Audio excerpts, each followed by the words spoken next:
Hi folks, and welcome to our video lesson on the master, Epstein and Balazs, the close-up, and expression. This is merely a continuation of our discussion and also the themes touched upon by our presenters, tying together the idea of the face, the close-up, the similarities and differences between Jean Epstein and Bela Balazs, and the concept of expression and revelation as it's related to expression. So remember that we talked about these two passages at the end of class, and we had this distinction, a special distinction between interiorities and surface or superficial movements on the face.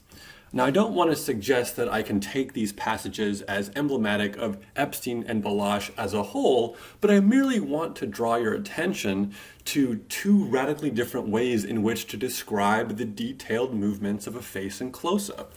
Right? Both Balazs and Epstein are obsessed with detail. They're obsessed with what magnification can achieve in cinema, but they have markedly different interests in how they think about the close-up as revealing something or as changing our perception of the world and human bodies.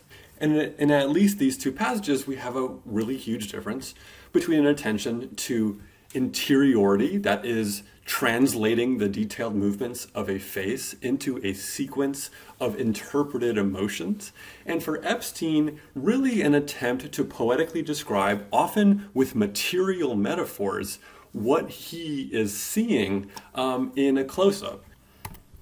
So what does this have to do with this concept of expression, the idea that we have something inside the body that we want to express or put on the surface of the body when it comes to the master? Well, one of the big questions of the master is the question of what's going inside the mind of Freddie.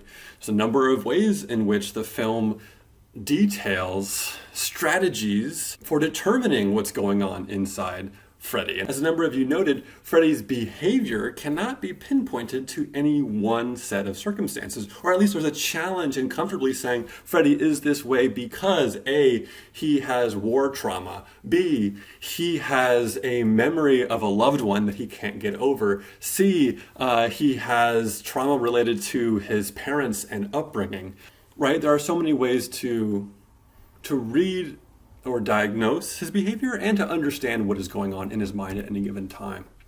What does this have to do with this idea of revelation? When we talk about revelation in classical film theory, especially with respect to Bela Balazs and Jean Epstein, we're talking about cinematic techniques. Does the close-up help us see inside Freddie, right? So there are kind of twin narratives going on. There's the diegetic question of what is happening with this human being that the characters in the film, including this person, including the master himself, they're all interested in this. But also there's this question of the close-up, which Dodd doesn't see, only we do as cinema spectators. Does the close-up help us as spectators with a privileged point of view that no character can access, help us see inside Freddie? So how is that question of Freddie's interiority and the cinematic means of, say, investigating that interiority through an exteriority, how is that related to the themes of the film? Well, it's related in some ways to the cause's principles, right? The cause is all about a belief system that revolves around excavating the hidden and suppressed interiorities of a single person, in their terms, a soul, by means of various strategies that resemble psychoanalysis in many different ways. We'll talk about that in a moment. But we want to at least analogize their belief system as having something, at least for our purposes, to do with archiving and with cinema as a kind of archiving, right? Notice that Amy Adams' character says, "We record everything." I think there are rewards to be found when we consider the cause's idea that the mind records everything even if the conscious mind is unaware of all those experiences. And the kind of 20th century, often early film theoretical interest in what happens when we have a mechanism that records details that are often not noticeable in human perception. The first way to link up these two is Freud, right? And one of the most important ideas, if not the most important idea of Freudian psychoanalysis, is the notion of the unconscious. Simply that there is a division between the conscious, small portion of the mind that we're aware of in our day-to-day lives, our thoughts and sense perceptions, and the unconscious, the desires and drives that we are unaware of, but are often influence our actions and behaviors. This is very much repeated throughout the belief system of the cause. And it just so happens that film scholars have repeatedly looked at Freudian psychoanalysis and film theory as having many things in common. Marianne Doan is a film scholar who examines emerging discourses in the early 20th century as parallel to certain reactions to the cinematic medium. And one thing that I think is useful in what she points out is a way that Freud himself analogized the conscious and the unconscious to what he called the mystic writing pad. And in fact, this is a version of a toy that even I encountered in my childhood. It looks a little bit like this one. And I'll read what she says about that. Freud offers a comparison between the mystic writing pad and the perceptual apparatus of the mind, in which experience functions like writing upon the pad, and memory exists as the wax slab that retains the impression. For Freud, the medium of the pad functions like memory in the mind. This is one of the only instances in which Freud reflects on memory as a process of mediation, of contact or transmission between surfaces. In a sense, it is a psychoanalytic media reading of the mystic writing pad. So basically, Freud is trying to communicate through a material metaphor how the perceptual apparatus receives all of this information, basically records everything, but doesn't necessarily have access to it because it gets pushed down into the unconscious, just as when you draw on this little magic slate, every time you lift the plastic sheet up, it disappears, but the wax surface underneath, if you look at it, has all of these vague impressions that if you squint, you can kind of see them, that they're still actually there, if kind of illegible if you don't have the right tools of reading and interpretation. So in the one sense, we have an analogy between Freud's image of the relationship between experience and memory and the cause's understanding of the relationship between experience and memory. But that's not all. What we're talking about with Balazs and Epstein is not just a theory of how perception and memory work. We're talking about what it means to look at a close-up. That is what it means to do the work of interpreting the surface to get at something beneath. And Freud was also, of course, interested in a practice of radical reading. Marianne Doan in the same book will follow up with this important observation. She says, it could be said that Freud's entire project is a battle against contingency, an attempt violently to yoke it to meaning. In the interpretation of dreams and the psychopathology of everyday life, no detail is immune from significance, and meaning is located where one would most expect opacity, unreadability. So this is in some sense the revolution that Freud brought to thinking about the human subject and the human unconscious. And think about this in terms of your popular understanding of Freud, right? If you have a slip of the tongue, Freud will consider that slip of the tongue to be an outward expression, an unwitting expression of some kind of thought or memory that is repressed. He also thought that certain gestures or ways of moving the body or tics were significant expressions of what was suppressed and not accessible to the conscious mind. In a similar way, famously, he thought dreams in the interpretation of dreams were narratives and images that, when interpreted, could reveal the repressed contents of the unconscious mind. So I hope you're seeing now a relationship between the reading of exteriors to unlock interiors and the way in which Balazs and Epstein talk about the close-up, right? We could think about this idea of no detail as immune from significance as quite similar to what Balazs says. He says, in directing its aim in close-up, at those minute surfaces of the face that we ourselves do not control, the camera can photograph the unconscious. The face becomes a document as writing does to the graphologist. Notice the important emphasis on not on the unconscious, right? That Balazs, in some places in his writing, he's interested not just in the idea that the close-up can unlock all of the micro expressions that an actor works really, really hard to develop, but also, and more importantly, that the camera can pick up those micro gestures that a person, a human being, couldn't possibly rehearse.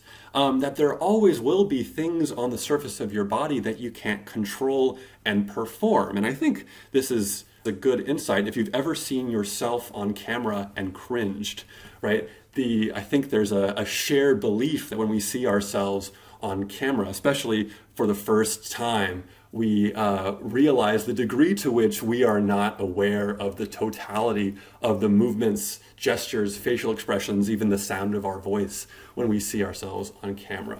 So Balazs will similarly, I think, fixate on this possibility.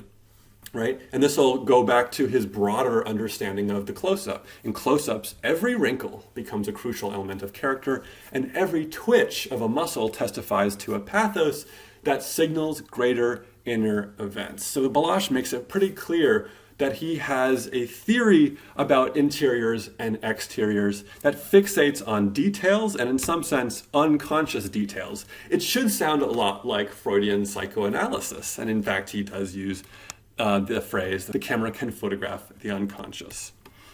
Now, so what we might do as a thought experiment is to think about the master as being somehow about this relationship between a Freudian reader, attendant to the kind of micro expressions, but also words and dreams of a subject. And we might analogize that to Bela Balazs, whose interest in the close-up is also posed as an interest about reading exteriors for interiors. And I want to say that this is not the first time that this kind of idea will be uttered throughout this class and throughout especially classical film theory. We'll find out later with Walter Benjamin's work of art in the age of technological reproducibility that he has a line about this very thing. He says, even if one has a general knowledge of the way people walk, one knows nothing of a person's posture during the fractional second of a stride. The act of reaching for a lighter or a spoon is familiar routine, yet we hardly know what really goes on between hand and metal, not to mention how this fluctuates with our moods. Here, the camera intervenes. The camera introduces us to unconscious optics, as does psychoanalysis to unconscious impulses. Once again, Benjamin is making the analogy between psychoanalysis and cinematographic recording quite clear. Just as the psychoanalyst is trying to excavate the meaning or the story behind unconscious impulses, the camera, in its detailed recording of bodies in motion, inevitably pictures for our own perception aspects of human bodily movement that he thinks we ourselves don't have access to. And I think this is certainly true when we see ourselves on camera. Stanley Cavell, a philosopher later in the 20th century, will echo these things in an essay called What Photography Calls Thinking. He says the most apparently insignificant repetitions, turnings, pauses, and yieldings of human beings are as interesting to the film camera as is the beauty or the science of movement. Under examination by a camera, a human body becomes for its inhabitant a field of betrayal more than a ground of communication. Once again, the idea that the way our bodies move, including the way our faces move, may exceed our ability to control it as a vessel for communication. However, I don't want to merely say that we should believe all of this, because after all, we had this mini discussion where I asked some of you to think about this image. And a number of you did quite reasonable and virtuosic interpretations of the significance of this facial expression. But the question of whether we could reduce our reading to the face itself, or whether we were reading other things, was certainly an issue, right? And this is something that we started our conversation with, was the notion that this film is famously opaque. And I think the word opaque or opacity can also apply to the relationship between the performance of Joaquin Phoenix and our understanding of the complex psychology of the character of Freddy. So a number of critics use this term to communicate their experience of the film. What Anderson's talky and willfully opaque film doesn't have, however, is an unfailingly compelling story. Anderson achieves the opacity and emotional impactedness of the time by way of cinematic evocation. The Master takes some getting used to. This is a superbly crafted film that's at times intentionally opaque. So what I want to kind of remind us about is that while Balazs clearly believes in this fantasy of legibility, that is, expression and revelation are yoked together in this amazing way, right? Where he looks at this performance, facial expression performance from Asta Nielsen, and confidently narrates the interiority of emotion that fluctuates from one conceptual emotion to another. Jean Epstein doesn't necessarily believe the exact same thing, though he is very interested in the experience of moving flesh in close-up because he feels compelled to describe it in such a densely poetic manner.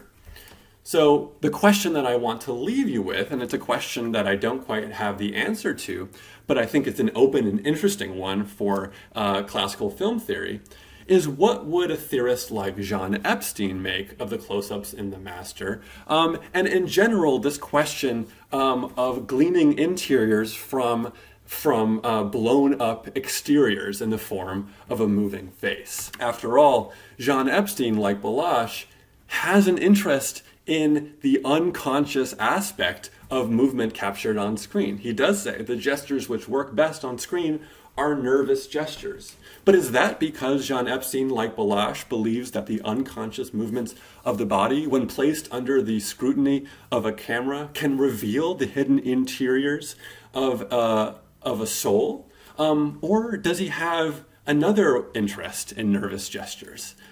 This is a question that I'll leave you with, and one that I hope we can all explore in our writing for the course. All right, thank you.